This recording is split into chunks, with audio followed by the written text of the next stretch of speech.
Guys आज के इस वीडियो से हम लोग स्टार्ट करने वाले हैं अपना HTML का ट्यूटोरियल। अगर आप लोगों ने अभी तक मेरी HTML के ट्यूटोरियल की प्लेलिस्ट एक्सेस नहीं करी है तो मैं कहूँगा आप इसको जल्दी से जल्दी एक्सेस कर लें, क्योंकि यही वो जगह है जहाँ पर सारे वीडियोस अपलोड होने वाले हैं। मैं यहाँ पर इसको खुद भी बुकमार्क कर लेता हूँ आप लोगों के साथ साथ, मैं चाहता हूँ मेरे साथ आप भी करें और यहाँ पर इसको सेव भी कर लेता हूँ और यहाँ पर क्लिक करके आपकी प्लेलिस्ट सेव हो जाएगी। अब मैं यहाँ पर जल्दी से काम की बात करता हूँ, और काम की बात करने से पहले मैं चाहूँगा आप सब लोग इस वीडियो को लाइक करें और थोड़ा सपोर्ट दिखाएं। उसके बाद आप लोग नया टैब खोलें। हमने पिछले वीडियो में क्या देखा था, इस मुद्दे पर ज़रा सा जल्दी से एक बार और बात कर लेते हैं। हमने पिछले वीडियो में ये देखा था कि जो वेबसाइट्स हैं उनको बनाने के लिए HTML, CSS और जावास्क्रिप्ट की ज़रूरत पड़ती है। और उसके बाद हम लोगों ने ये देखा था कि HTML क्या होता है, CSS क्या होता है, जावास्क्रिप्ट क्या होता है। हमने देखा था कि हम वेब सर्वर को रिस्पॉन्स देते हैं और वो हमको रिटर्न में HTML, CSS और जावास्क्रिप्ट देता है। यहाँ पर हम लोग क्या करेंगे, HTML लिखने की तैयारियाँ करेंगे। और आप सोच रहे होंगे यार भाई HTML लिखने की तैयारियों का क्या मतलब है, आप नोटपैड में भी तो लिख सकते हैं। बिल्कुल सही कहा आपने, नोटपैड में हम लिख सकते हैं, लेकिन कभी कभी अपने वर्कफ्लो को फास्ट बनाने के लिए और कुछ चीज़ें ऐसी होती हैं IDE के अंदर जो कि हम यूज़ करना चाहेंगे और हम नोटपैड में नहीं लिखेंगे। इसका मतलब ये नहीं है कि आप नोटपैड में नहीं लिख सकते, बस ये रिकमेंडेड नहीं है कि आप नोटपैड में लिखें, क्योंकि नोटपैड में आपको एक एक चीज़ लिखनी पड़ेगी। फॉर एग्जाम्पल IDE जो होती है, अगर आप VS कोड डाउनलोड करेंगे तो वो आपको सजेशंस देगा, आपके वर्कफ्लो को बड़ा बनाएगा, आसान बनाएगा और आप जो है बड़े आराम से कोडिंग कर सकते हैं स्मूथली मल्टीपल टैब्स के साथ। तो चलो VS कोड को इंस्टॉल कर लेते हैं और आप लोगों को कुछ करना नहीं है, बस विजुअल स्टूडियो कोड लिखना है, visual studio code, not visual studio. और आप लोग यहाँ पर इंस्टॉल विजुअल स्टूडियो कोड लिखें और ये एक फ्री ओपन सोर्स IDE है माइक्रोसॉफ्ट की तरफ से। मैं चाहूँगा सब लोग इसको डाउनलोड करें। और यहाँ पर आप लोग देख रहे हैं डाउनलोड फॉर विंडोज़ लिख कर आ रहा है, स्टेबल बिल्ड। मैं क्लिक करूँगा इस पर और जैसे ही मैं इस पर क्लिक करूँगा ये डाउनलोड हो जाएगी। आपके इंटरनेट कनेक्शन के हिसाब से, मेरा इंटरनेट कनेक्शन बड़ी फास्ट है तो यहाँ पर देखो ये बहुत जल्दी डाउनलोड हो गया 56 MB। और इसके बाद आप लोग शो इन फोल्डर पे क्लिक करें और उसके बाद ये जो डाउनलोड हुआ है इस इंस्टॉलर को रन करें। इस इंस्टॉलर को जैसे ही मैं रन करता हूँ ये मुझे कुछ लाइसेंस एग्रीमेंट दिखा रहा है, इसको जल्दी से हम लोग पढ़ लेंगे और आई एक्सेप्ट द एग्रीमेंट पे क्लिक करके नेक्स्ट करेंगे। उसके बाद यहाँ पर कुछ इंपॉर्टेंट बात, आप लोग add open with Code to Windows Explorer file context menu पर चेक कर दें और इस पर भी चेक कर दें, और यहाँ पर ऐड टू पाथ पे भी आप लोग जो है चेक कर दें। और जो मैंने चेक किया हुआ इन सबको चेक कर दें, और ये बहुत ज़्यादा इंपॉर्टेंट है। अगर आप लोग डेस्कटॉप पे आइकन बनाना चाहते हैं इसको भी चेक कर सकते हैं। इसके बाद आप लोग नेक्स्ट पे क्लिक करें और इंस्टॉल पे क्लिक कर दें। जैसे ही आप इंस्टॉल पे क्लिक करेंगे आपका जो विजुअल स्टूडियो कोड है वो इंस्टॉल होना चालू हो जाएगा आपके कंप्यूटर के अंदर, और थोड़ा सा टाइम ये ज़रूर ले सकता है, लेकिन जैसे ही ये हो जाएगा ये हमको बता देगा, हम फिनिश कर देंगे उसके बाद और हम VS कोड को इस्तेमाल कर पाएंगे। ये जितनी देर में हो रहा है हम लोग क्या करेंगे, एक फ़ोल्डर में आएंगे अपने कंप्यूटर के अंदर। जैसे कि आप लोग देख रहे हैं मैं यहाँ पर एक फ़ोल्डर में आ गया हूँ, ये हो भी गया है इंस्टॉल, तो इसको मैं यहाँ पर अभी लॉन्च नहीं करूँगा, सिर्फ फिनिश कर दूँगा। मैं यहाँ पर एक नया फ़ोल्डर बनाऊँगा और मैं इस फोल्डर का नाम क्या रखने वाला हूँ, complete web development boot camp, क्योंकि यहाँ पर हम पूरा वेब डेवलपमेंट स्टार्टिंग से लेकर एंड तक सीखेंगे। मैं इस फोल्डर के अंदर आ चुका हूँ, ठीक है। राइट क्लिक करूँगा और यहाँ पर आप देख रहे हो ओपन विथ कोड लिख कर आ गया है। ओपन विथ कोड आपका भी लिख कर आ रहा होगा। एक तो ये तरीका है इसको खोलने का, आप जैसे ही इस पर क्लिक करेंगे ये वाला फोल्डर जो है आपका विजुअल स्टूडियो कोड में खुल जाएगा। तो यहाँ पर आप लोग देख सकते हैं मेरा जो कंप्लीट वेब डेवलपमेंट वाला फोल्डर है ये मेरा विजुअल स्टूडियो कोड में खुल गया है। आप एक फोल्डर को विजुअल स्टूडियो कोड में खोल सकते हैं या फिर आप सिर्फ फाइल को भी खोल सकते हैं। अगर आप विजुअल स्टूडियो कोड के साथ नए हैं तो मैं कहूँगा कि आप लोग बिल्कुल भी इसके बारे में चिंता ना करें, बस जैसे जैसे मैंने किया है वो आप करें।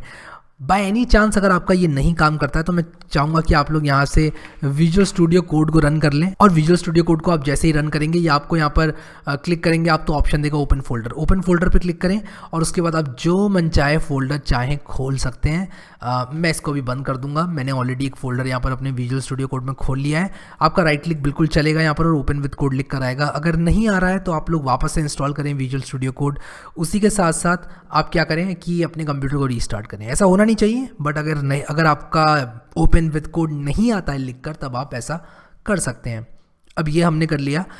हम लोग यहाँ पर अपनी वेबसाइट्स बना सकते हैं। एक वेबसाइट क्या है, एक बहुत ही सिंपल सी वेबसाइट क्या है, एक बहुत ही सिंपल सी वेबसाइट harry.html। अगर मैं ये लिख दूँ तो ये एक बहुत ही सिंपल सी वेबसाइट है। आप लोग यहाँ पर देख रहे हैं कि harry.html के बाद ये यहाँ पर इससे पहले ये लिख कर आ गया ब्रैकेट्स, यानी कि ये एक HTML फाइल है। उसी के साथ साथ एक CSS फाइल बनाने के लिए आपको एक बहुत ही सिंपल सी CSS फाइल है harry.css, और एक बहुत ही सिंपल सी जावास्क्रिप्ट साइट है harry.js। तो ये एक्सटेंशंस हैं और ये अलग अलग तरह की फाइल्स हैं। अभी CSS और JS में मैं नहीं जाऊंगा, सिर्फ HTML हम लोग स्टार्ट करेंगे और जैसे जैसे टाइम आगे जाएगा हम लोग सब कुछ देखते जाएंगे। तो यहाँ पर हमने 3 तरह की फ़ाइल बनाई VS कोड की मदद से। अगर यही 3 फाइलें आपको एक फ़ोल्डर में बनानी होती नोटपैड की मदद से, तो ज़रा सोचो कि आप लोगों को कितनी प्रॉब्लम होती। आपको एक एक फ़ाइल बनाना पड़ता और उसके बाद उसको नोटपैड से एडिट करना पड़ता, फिर आपको सिंटेक्स हाईलाइटिंग भी नहीं मिलती।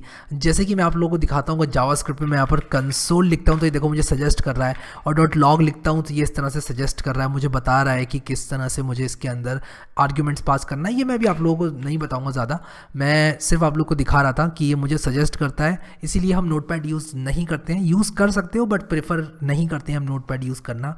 हम यहाँ पर ये IDE या कोई सोर्स कोड एडिटर यूज़ करते हैं। अब यहाँ पर वेब ब्राउज़र की जहाँ तक बात आती है, मैं आप लोगों को क्रोम रेकमेंड करूँगा, और जो गूगल क्रोम है एक बहुत ही अच्छा ब्राउज़र है, बहुत ही स्टेबल ब्राउज़र है, और मैं इसको बहुत हाईली रिकमेंड करता हूँ। मैं इस ट्यूटोरियल में, इस पूरे कोर्स में आप लोगों को यही ब्राउज़र यूज़ करके दिखाऊंगा। मैं यहाँ पर इसी ब्राउज़र का इस्तेमाल करने वाला हूँ। तो अगर आप लोग कुछ और यूज़ करना चाहते हैं तो फायरफॉक्स वगैरह भी कर सकते हैं यूज़, बट मैं यहाँ पर ये यूज़ करूँगा। तो जस्ट एन FYI।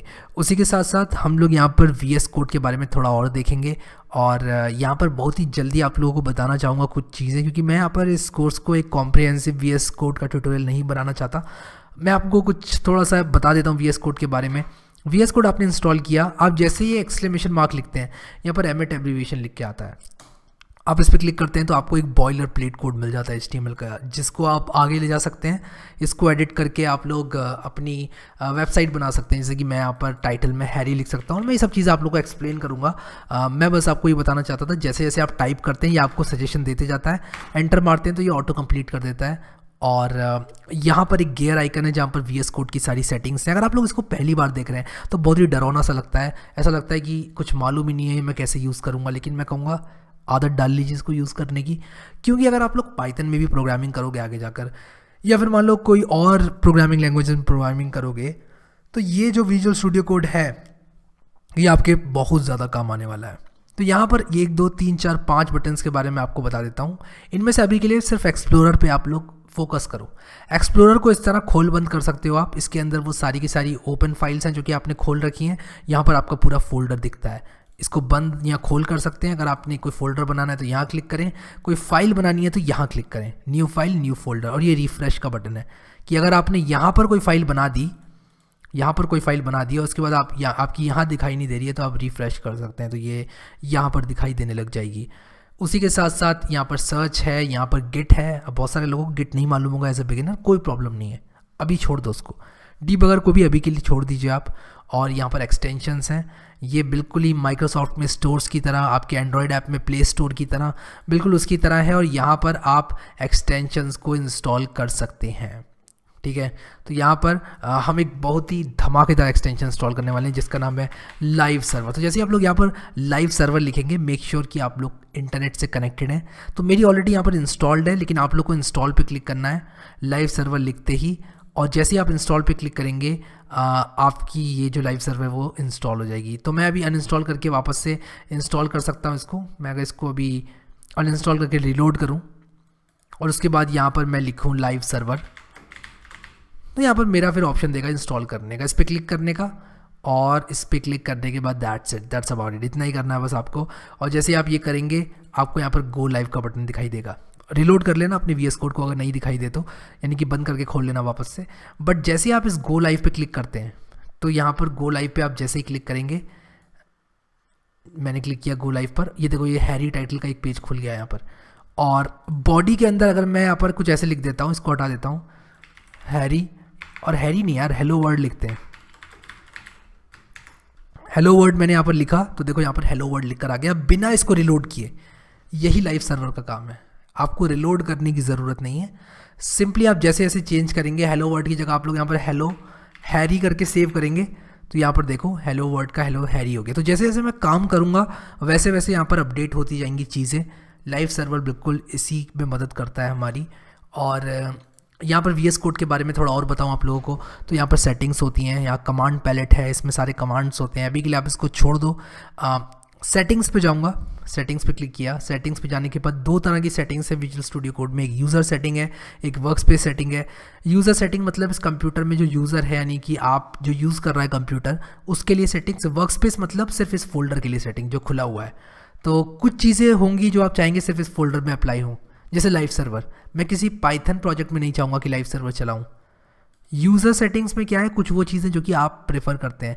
जैसे कि मैं आप लोगों को बताऊं, तो मैं माउस व्हील को कंट्रोल दबा के जूम करना चाहता हूं, तो मैं इस पर टिक कर दूंगा, zoom the font of the editor using mouse wheel and holding control. तो इसको मैं चेक करूंगा, तो मैं कंट्रोल दबाकर अपने माउस का व्हील घुमाऊंगा तो छोटा बड़ा कर सकता हूं मैं फॉन्ट को, और ये मुझे बहुत ज़्यादा काम आने वाली सेटिंग है मेरे लिए। तो यहाँ पर आप अलग अलग तरह से सेटिंग्स जो हैं वो ओवरराइड कर सकते हैं। तो जैसे जैसे आप सेटिंग्स चेंज करते जाएंगे वैसे वैसे क्या होगा कि जो आपकी सेटिंग्स हैं वो एक फाइल में सेव होती जाती हैं, जिसका नाम होता है settings.json।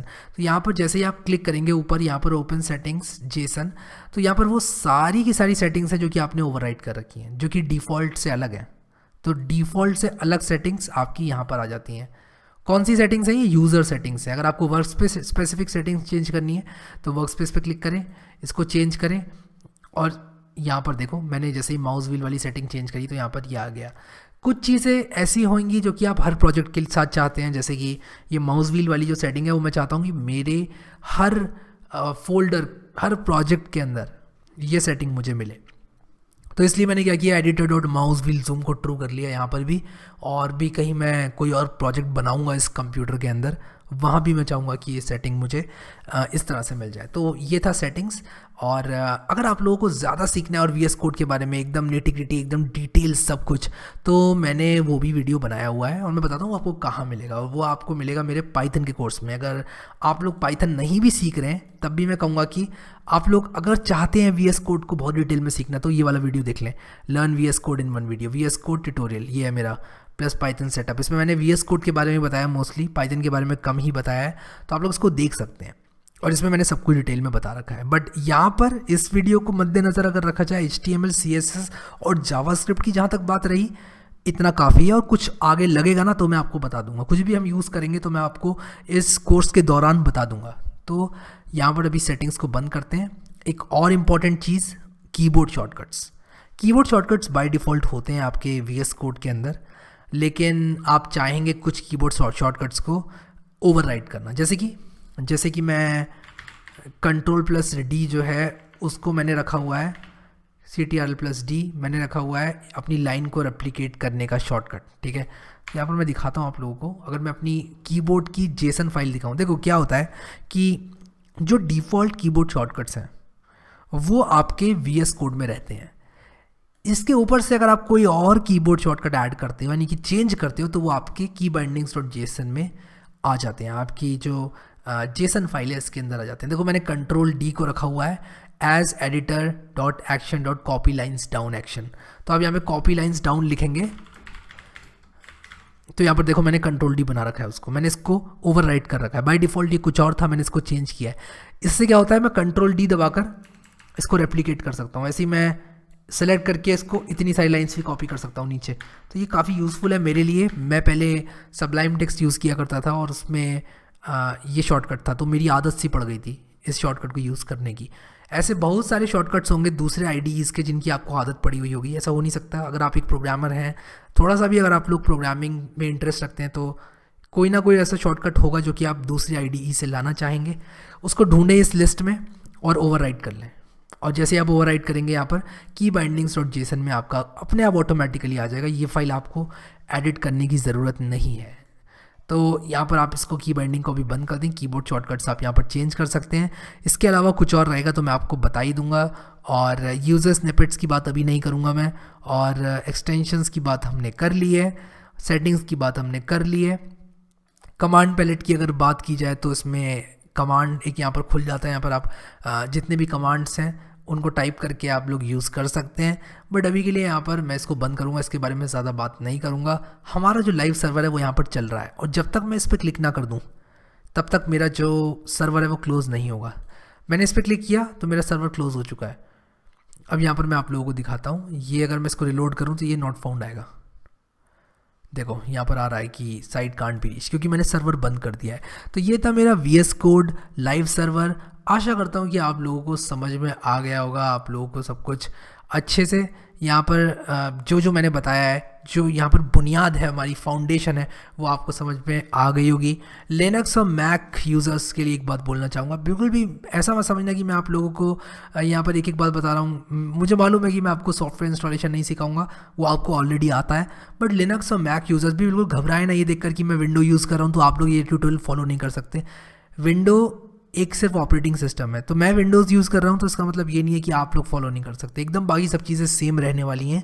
जहाँ तक हमारा VS कोड कंसर्न है या फिर जहाँ पर हमारे कीबोर्ड शॉर्टकट्स हैं, मैक और लिनक्स में एकदम पैरेलली चलेगा, एकदम स्मूथली आप इस ट्यूटोरियल को फॉलो कर सकते हैं। शॉर्टकट्स मैंने आप लोग को बता दिया ऑलरेडी। जो शॉर्टकट्स आप अपनी ज़िंदगी में यूज़ करते आ रहे हैं, जिनकी आपको आदत डली हुई है, वो यूज़ करें।